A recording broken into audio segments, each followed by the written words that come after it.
જય માતાજી, જય માં લક્ષ્મી। મિત્રો, આજે આપણે એવી વસ્તુ જાણવાના છીએ કે બુધવારના દિવસે શું કરવાથી અને બુધવારના દિવસે શું ન કરવાથી આપણને જીવનમાં આવેલી તમામ તકલીફો અને પૈસાને લગતી તંગી તુરંત જ દૂર થાય। તો વિડીયોમાં આગળ જોડાયેલા રહેજો।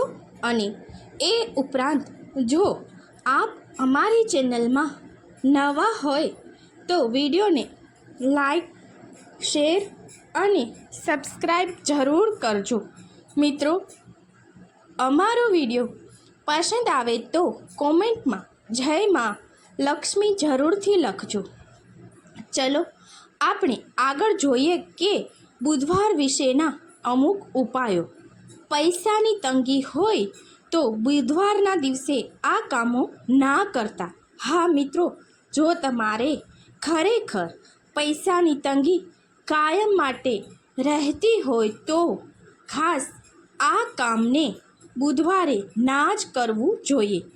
કહેવત છે ને કે નાણાં વગરનો નાથિયો અને નાણે નાથા લાલ। જો આપણી પાસે પૈસા ન હોય, પૈસાની ખૂબ જ તંગી હોય તો આપણા પણ આપણાથી દૂર થઈ જાય છે।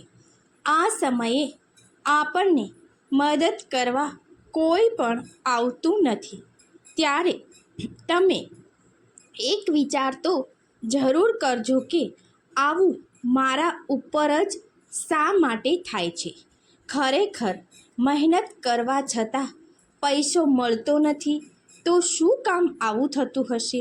એ ખાસ મિત્રો જાણવું જરૂરી છે અને એના માટે કાંઈ ખાસ ઉપાય પણ કરવા જોઈએ જેથી કરીને આપણે પૈસાની તંગીથી પીડાતા હોય તો થોડો આપણને છુટકારો મળે। મિત્રો, પૈસા એ આપણી આજીવિકા માટે ખૂબ જ જરૂરી વસ્તુ છે। આપણી આજીવિકા કમાવવા માટે પૈસો જરૂર કમાવવું જોઈએ, પરંતુ મિત્રો એક વાતનું તો ખાસ ધ્યાન રાખવું જોઈએ કે આપણે પૈસો તો કમાવવાની સાથે આપણો ધર્મ, જે ધાર્મિક પરંપરા છે એને છોડી ના દેવી જોઈએ। પૈસો કમાવવાની હરોળમાં એટલા પણ આગળ ન નીકળી જવું કે આપણે આપણા ધર્મને ભૂલી જઈએ।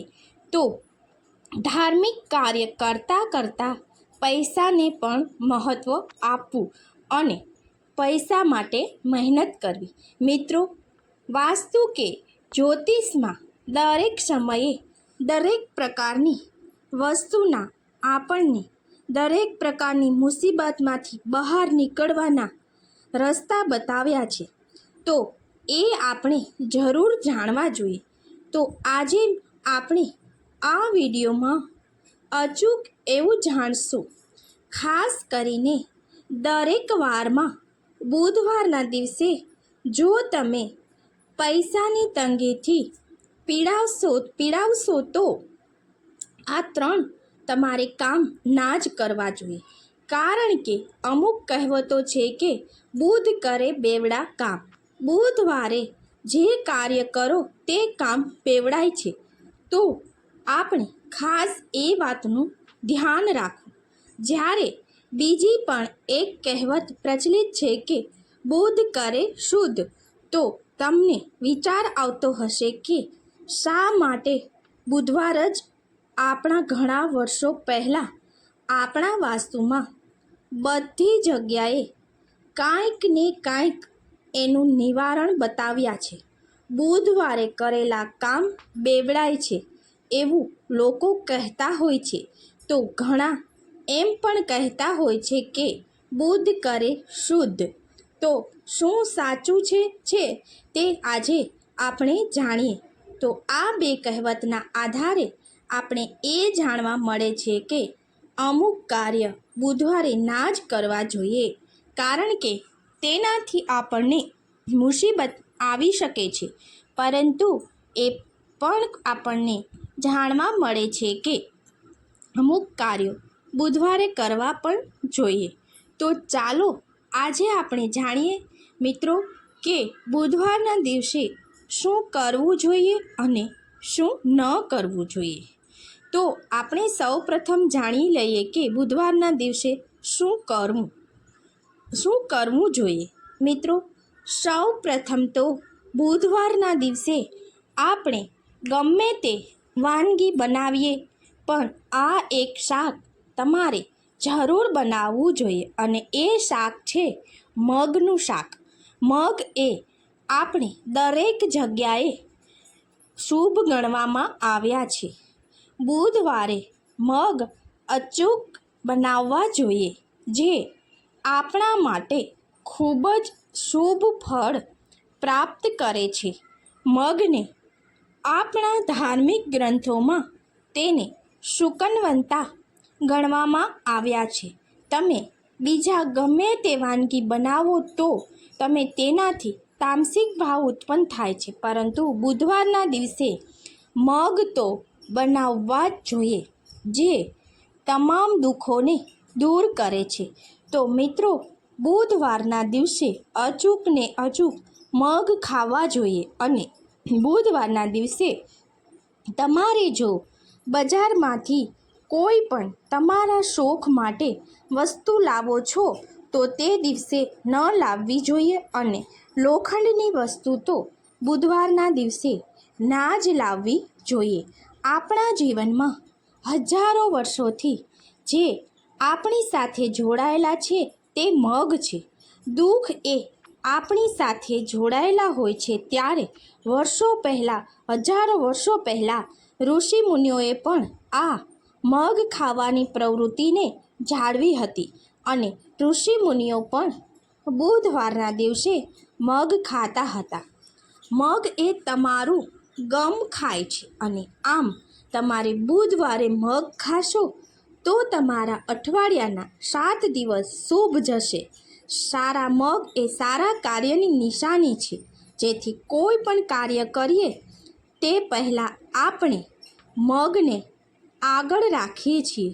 આમ તમે જો બુધવારના દિવસે મગ ખાશો તો માતા લક્ષ્મી પણ તમારી ઘરે આવશે અને તમારા ઘરમાં કાયમ માટે ટકશે. તમારી ઉપર ગમે તે મુસીબત કે દુઃખ હશે તે પણ દૂર થશે. ત્યારબાદ મિત્રો, તમે જે મગને રાંધો છો અને એ મગ તમે ગાયને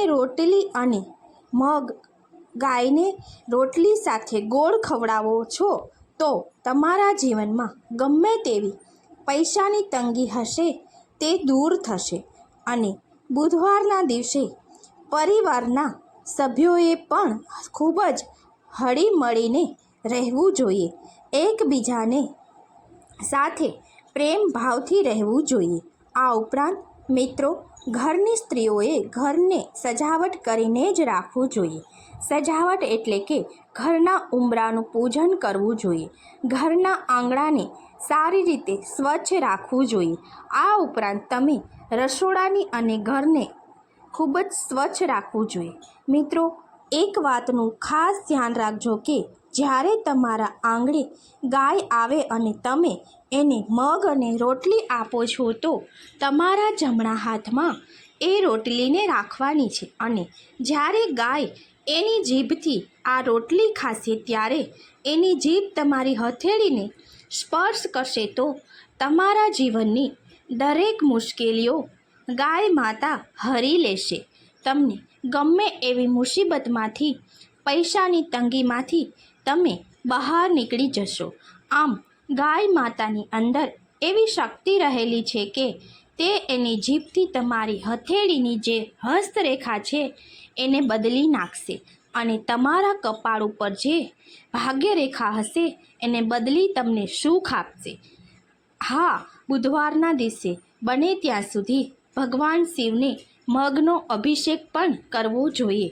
અને મિત્રો, એક વાતનું ખાસ ધ્યાન રાખો કે લક્ષ્મી જો તમારા ઘરમાં અવળા રસ્તે જતી હશે તો માં લક્ષ્મી નારાજ થઈને પણ તમારા ઘરમાં આવશે નહીં.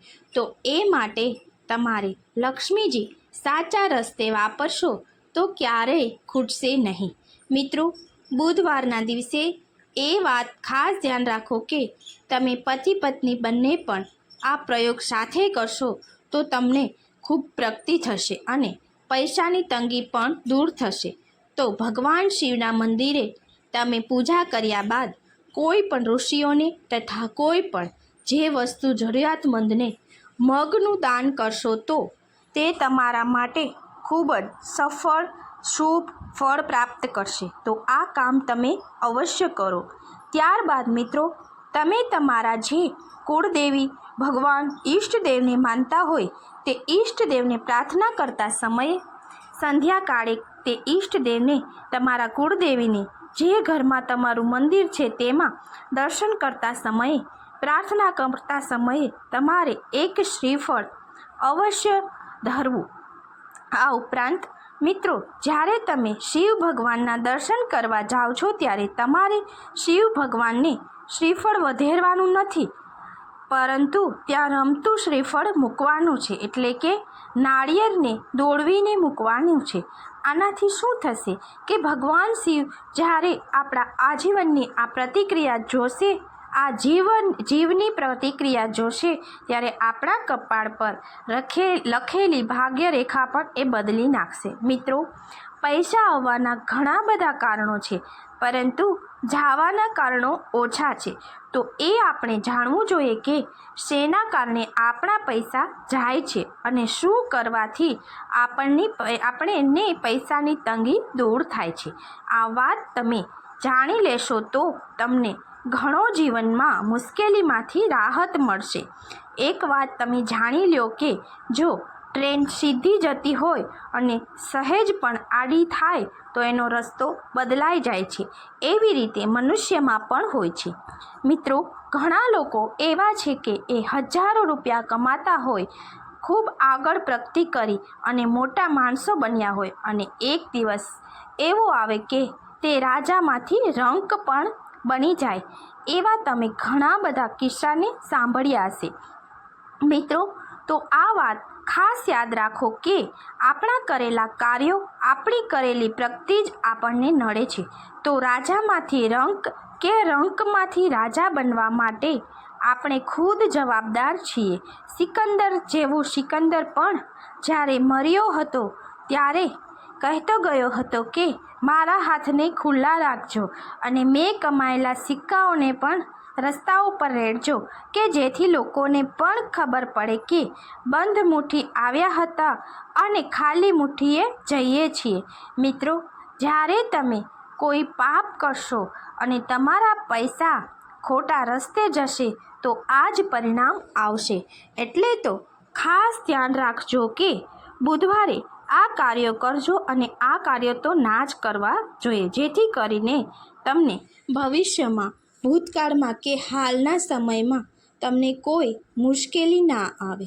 પૈસાની તંગી દૂર થઈ શકે, તમારી ગરીબાઈ થોડી દૂર થશે, દરિદ્રતા દૂર થશે, લક્ષ્મી ઘરમાં ટકશે. મિત્રો, આ ખાસ કામ કરજો.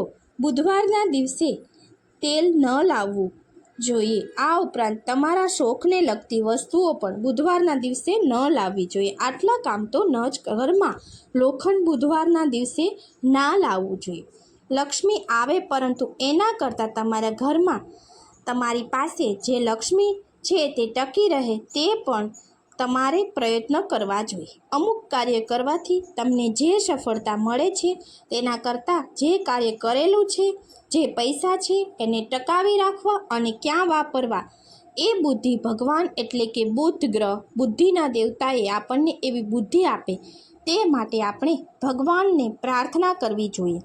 બુધવાર એટલે બુધ એ બુદ્ધિના દેવ. જો આપણે કમાયેલા પૈસા, આપણી કમાયેલી સંપત્તિ ક્યાં વાપરવી, કઈ રીતે વાપરવી, કેવી રીતે પૈસા કમાવવા અને કેવી રીતે પૈસાનો વ્યય ન કરવો, એ વાતની બુદ્ધિ આપણને બુદ્ધદેવ આપે છે.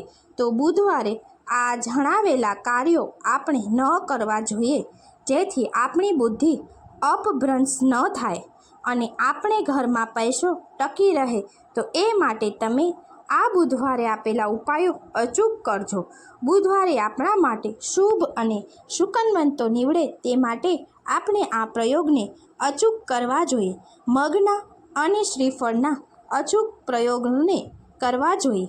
પરંતુ એ વાતનો પણ ખાસ ધ્યાન રાખો કે જેની સાથે આપણે બુધવારના દિવસે આવા પણ કામ ન કરવા જોઈએ કે આવી વસ્તુઓ કે જે બુધવારના દિવસે ન લાવવાથી તમને ઘરમાં શાંતિ મળે છે અને એ ઉપરાંત તમારા ઘરમાં કમાયેલા પૈસા જળવાઈ રહે, તમારા ઘરની અંદર દરિદ્રતા દૂર થાય અને પૈસાનો અપવ્યય ન થાય તે માટે બુધવાર એક ખૂબ જ મહત્ત્વનું છે.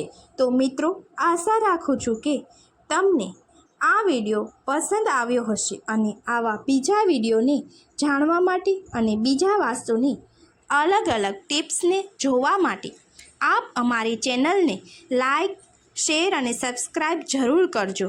જય માં લક્ષ્મીજી.